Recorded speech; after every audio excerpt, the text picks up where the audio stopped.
Hello there, Mike Molina here. Sorry that I've been away from sending daily updates for a while. Had some things to figure out with how I was best going to do it in a time-effective way, and I think I've done that. So I should be back on track, and you can expect to receive regular updates from me moving forward. Today, I want to talk about some exciting information that will help you get your fence setters off the fence and into the market. So I'm going to share my screen with you and run through a few things. And if you have questions, of course, please feel free to give me a call anytime. So we are about to see us enter a pretty significant housing boom market, not the equivalent of 2021 or 2020 or early 2022, but it is going to be pretty significant. And how do I know that? Well, there's several reasons for that. So let me go through a few things. Number one, presidential elections. So presidential elections do have a significant impact on the housing market, it seems. In 8 out of the last 11 presidential elections, the first thing we see is that interest rates dropped, and they dropped rather significantly, somewhere between 0.25% to a little bit less than 0.5%. Economy notwithstanding, this just seems how it tends to go on these elections. Next up, out of those same last 11 presidential elections, 9 of those, we saw sales activity increase. And then in 7 out of the last 8 presidential elections, we saw house values go up. So that all makes sense. Rates come down. People get excited about buying homes. They buy homes. That drives the values up. So that all makes sense. So that is reason number one. Reason number two, supply and demand. We still have a housing crisis in this country. We still have about a $180,000 deficit of homes, if you annualize it, of homes being completed versus new household formations. So we don't have enough houses being completed for all the new people entering the market. So if you look at all the mortgages that are held in the country by interest rate and how many of them are held, you'll see that 65% of mortgages are at 4% or lower, and 24% of those mortgages are at 3% or lower. That means only a very small amount of mortgages have rates above 4%, which means anybody that sells in the next little while is going to be selling probably because they have to, and not because they're just, hey, I think it's time to move. So that means that there's not going to be as much inventory coming in as there otherwise would be. Then, as I said, the housing completions are not keeping up with the household formations. Now, this is from the NAR, and the NAR says that a neutral market is when we have a 6 to 7 month housing supply. A buyer's market is when we have a greater than 7 month housing supply, and a seller's market is when we have less than 6 months housing supply. So this is a recent pull down from Redfin, an overview of the housing market. So we have the median sales price of 440 to 525 nationally. Okay. This is the number of homes. We're not going to get into all that. But what I want you to see here is that the median days on market is 32 and the month supply is 3 months. So we are solidly still in a seller's market, and that is a supply and demand issue, which means that is why homes are still continuing to appreciate and why the housing market is strong. So the next and final factor why we're going to enter a housing boom is because of falling inflation. So we have a presidential election. Okay. We have housing shortages continuing to be ongoing. And now we have falling interest rates. How do we know that we have falling interest rates? Well, as I've said many times, mortgage rates are tied directly to inflation. As inflation goes, so to follow interest rates. This is look back all the way back to 1968 when we first started tracking it. And you can see the red line is inflation. The green line is the 30-year fixed mortgage rate. And without exception, the mortgage rate follows the direction of inflation.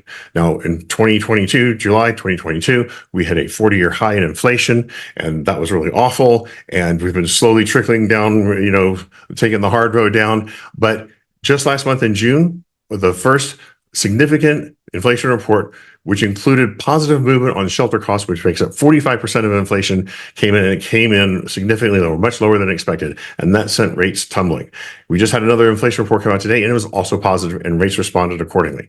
So as these lagging indicators that have not been included in our inflation reports for the last year are now finally starting to manifest, we're going to see that more and more and more each and every single month. Okay, and as we do, we're going to see inflation coming down more and more significantly and dramatically.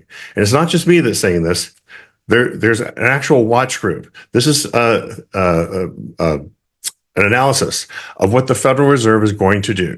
And this is a group called CME Group, and this is what they do. They watch what the Fed is going to do with the Fed funds rate.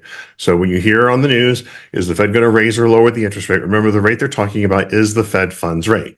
Now, these are two charts. They're both basically the same. So I'm just going to talk about this one. So there's no decimals here, but they're really just pretend like there is one. So this is 3 to 3.25%, 3.25%, 3.5%, et cetera, all the way up to here, 5.25% to 5.5%. This is where we currently are. The Fed funds rate is currently 5.5%. To that, you need to add 3%. And now you go to 8.5%, and that's where you get the prime rate. I'm sure you've heard of the prime rate, and it's published in the Wall Street Journal, and that's where this comes from. So these are all the Federal Reserve meetings coming up. There's one next week on July 31st, then in September, November, December, January, March of next year, April, June, and July of next year. So this is a 12-month look forward of all the Federal Reserve meetings and what they are going to do with the Fed funds rate. So in the meeting next week, nobody thinks they're going to do anything. It's going to stay right where it is. In the September meeting, almost 100% chance that they're going to lower the rates, at least a quarter, possibly even a half. And then you can see with this blue, that trend is just going to continue down and down and down and down and down, okay? Until by July of next year, we will 100% be somewhere between 3.25% and 4% for the Fed funds rate, which means if the spread follows between the Fed funds rate and what 30-year mortgage rates are, we should expect to see the 30-year fixed mortgage interest rate somewhere in the high fours, most likely in the low fives, if the spread holds, which it probably will. Now that I've said all that, what does that mean? Here's where we get to the meat and potatoes of the conversation you need to have with your fence sitters. So this is a chart of the 30-year mortgage fixed rate, and it goes down by halves. This is the principal and interest mortgage payment. I will make myself a little bit smaller so that you can see this. Okay. This is the households that can afford a home. And this is the number of buyers in the millions that will enter the market with every 0.5% of rate reduction. This is put out by Josh Hartman. I'm going to put a link to his YouTube channel in the description below. It's an excellent channel. I suggest you go to and follow it. So look, at 7%, which is pretty much where we started. Okay. If we go down to just 6.5, we're just about there. 57.9 million more households will qualify for a home loan. That means 2.8 million new buyers. Okay. So this is, remember, the median price of the home we just saw, remember, 400 and whatever it was. So that means 2.8 million more buyers. Okay. If you follow this down to 5%, that means somewhere between 7 and 9 million new buyers are going to be able to afford a home and theoretically will enter the market.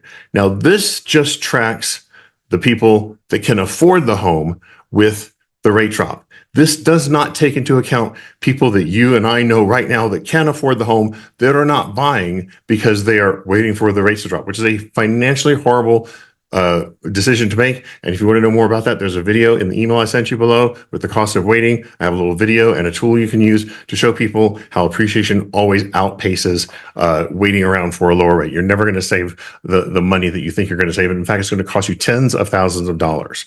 So that's it. Show your fence sitters this chart and let them understand the impact of these millions of buyers entering the market, not to mention the ones that are already can qualify that are just waiting around that are probably also going to enter the market as they see rates drop. And we are going to have a housing feeding frenzy, the likes of which we haven't seen for a few years. If you have any questions, please feel free to give me a call anytime. Thank you so much for watching and have a wonderful day.